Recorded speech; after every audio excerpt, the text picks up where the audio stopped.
तो देखिए first question, तो फर्स्ट क्वेश्चन में से दिया हुआ है कि x बराबर 10 पर एक्स स्क्वायर माइनस 2 का अवकलज ज्ञात कीजिए। ये ज्ञात करने के लिए कह रहा है। तो चलिए सबसे पहले क्या करेंगे कि सबसे पहले एक्स स्क्वायर माइनस 2 को या तो y बराबर मानेंगे या एफ एक्स बराबर मानेंगे और फिर इसको डिफ्रेंशिएशन करेंगे और डिफ्रेंशिएशन करने के बाद जहाँ x होगा x की जगह पर हम क्या बैठा देंगे 10 बैठा देंगे। तो चलिए सबसे पहले इसको क्या करेंगे कि लेट इसे y बराबर मान लिए, तो फिर यहाँ से इसको क्या करेंगे डिफ्रेंशिएशन करेंगे। देखिए एक्सरसाइज 13.2 में जितना भी फार्मूला यूज होने वाला है इसे पहले वाला वीडियो में हम बता दिए हैं। यदि आप इससे पहले वाला वीडियो देखना चाहते हैं तो नीचे डिस्क्रिप्शन में प्लेलिस्ट का लिंक दे दिए हैं, आप वहाँ से जाकर इससे पहले वाला कोई भी वीडियो देख सकते हैं। तो चलिए इसको पहले सॉल्व करते हैं। तो पहले क्या करेंगे कि सबसे पहले इसको y बराबर मान लिए एक्स स्क्वायर माइनस 2 को, या एफ एक्स बराबर भी आप मान सकते हैं, कोई सा दिक्कत नहीं है। तो फिर इसको अब क्या करेंगे कि यहाँ से इसको डिफ्रेंशिएशन करेंगे इसे कि differentiate it with respect to x। इसका मतलब हुआ कि इसे x के सापेक्ष अवकलज करने पर।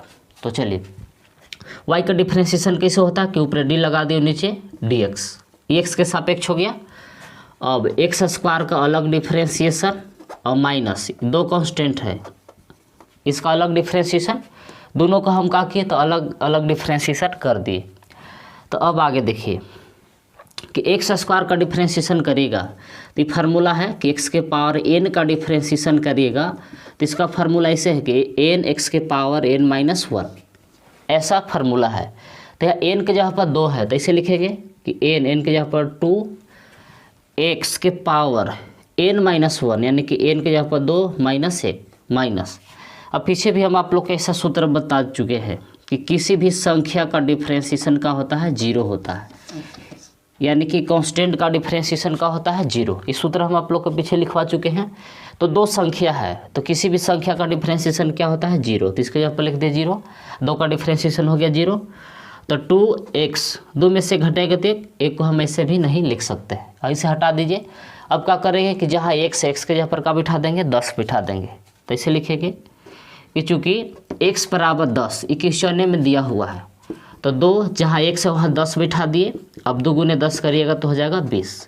तो ये हो गया इसका आंसर। तो लिखिए इसको। तो दूसरा क्वेश्चन में इसे दिया हुआ है कि x बराबर 1 पर x का अवकलज ज्ञात कीजिए। तो आपकी जो फंक्शन दिया हुआ है क्या है, x दिया हुआ है।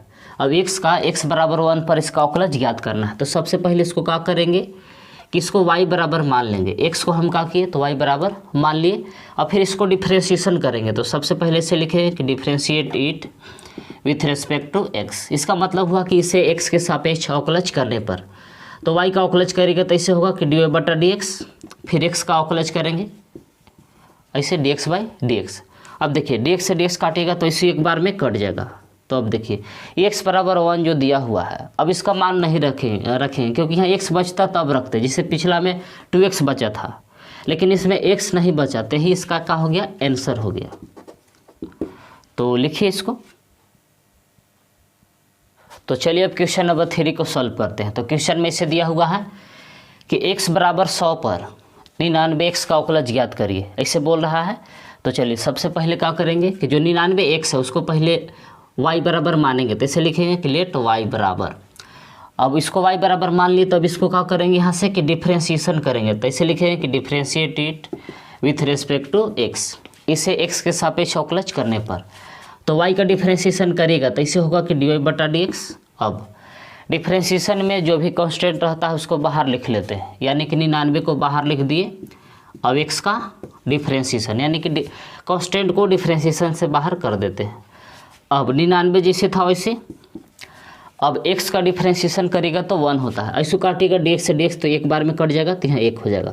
तो 99 गुने करेगा तो 99। अब देखिए यहाँ x का मान बचता, x रहता तब हम x के जगह पर का बैठाते 100, तो यहाँ x नहीं बचा हुआ है तो यही क्या हो जाएगा इसका आंसर हो गया। तो चलिए लिखिए इसको।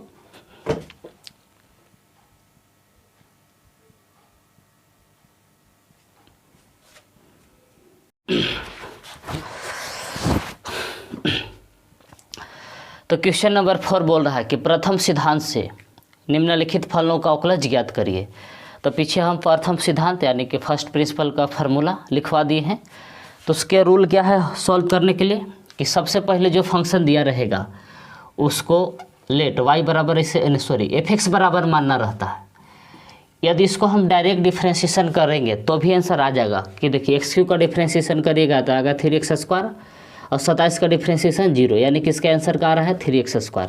ये डायरेक्ट डिफ्रेंशिएशन करेंगे तो, लेकिन क्वेश्चन में क्या बोल रहा है कि फर्स्ट प्रिंसिपल से इसका अवकलज ज्ञात कीजिए, अवकलज इसका ज्ञात कीजिए। तो फर्स्ट प्रिंसिपल के लिए क्या रूल है कि सबसे पहले जो फंक्शन दिया रहेगा उसको एफ एक्स बराबर मानेंगे, और दूसरा रूल है कि x में h जोड़ना रहता है तो x में आप h जोड़ेंगे, क्योंकि एफ एक्स प्लस h का आगे हम लोग की ज़रूरत है।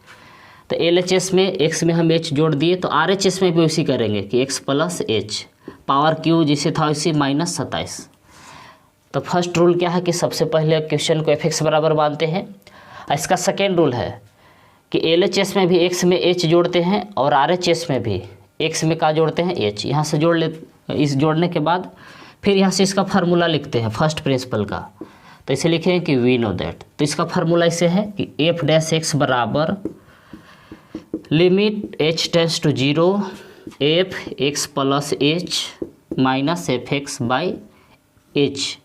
ये फर्स्ट प्रिंसिपल का क्या है फार्मूला है। तो देखिए ये लिमिट जैसे था वैसे रहेगा कि limit h tends to 0 by H. अब यहाँ से क्या करेंगे तो एफ एक्स प्लस एच का मान बैठाएंगे। तो देखिए एफ एक्स प्लस एच का मान यहाँ दिया हुआ है, दिया वाला बैठाएंगे इसे कि एक्स प्लस एच के होल क्यू -27 माइनस इसके बाद है एफ एक्स। तो एफ एक्स कौन है जो क्वेश्चन में दिया रहेगा, तो एफ एक्स के यहाँ पर ही बिठाएंगे कि एक्स क्यू -27।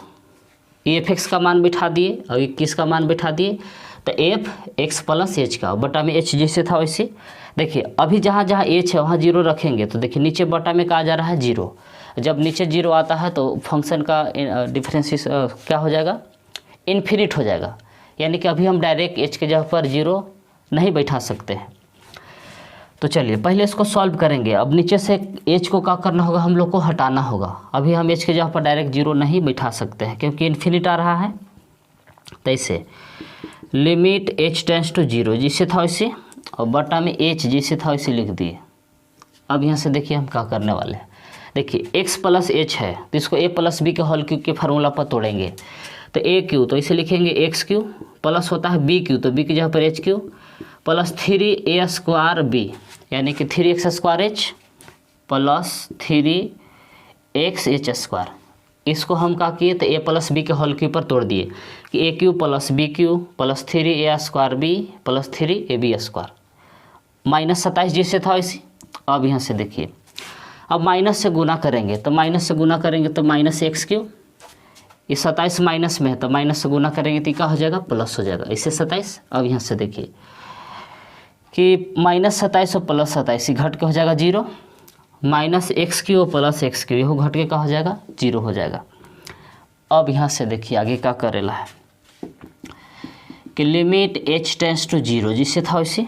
अब बच गया क्या है ऊपर, तो ऊपर बच गया इसे कि HQ plus 3x² plus 3xh² बटा में h। अभी भी हम h की जगह पर 0 नहीं बैठा सकते हैं क्योंकि नीचे हम देखिए h की जगह पर 0 बैठाते हैं तो नीचे आ रहा है 0 और नीचे जब 0 आता है इसका मतलब क्या होता है इन्फिनिट। तो अब क्या करेंगे कि ऊपर से देखिए h कॉमन करेंगे, ऊपर से क्या करेंगे कि h कॉमन करेंगे तो नीचे वाला कट जाएगा इसे लिमिट h टेंस टू 0। तो h कॉमन किए तो क्या बच गया यहाँ h² बचेगा प्लस 3x², यहाँ से h कॉमन हो गया प्लस 3x। अब देखिए h² है तो एगो h कॉमन किए तो यहाँ एगो h बचेगा और बटा में है h। अब देखिए h से h कैंसिल हो गया नीचे वाला। अब नीचे वाला h कट गया तब जहाँ जहाँ ऊपर h है उसके जगह पर 0 बैठा सकते हैं।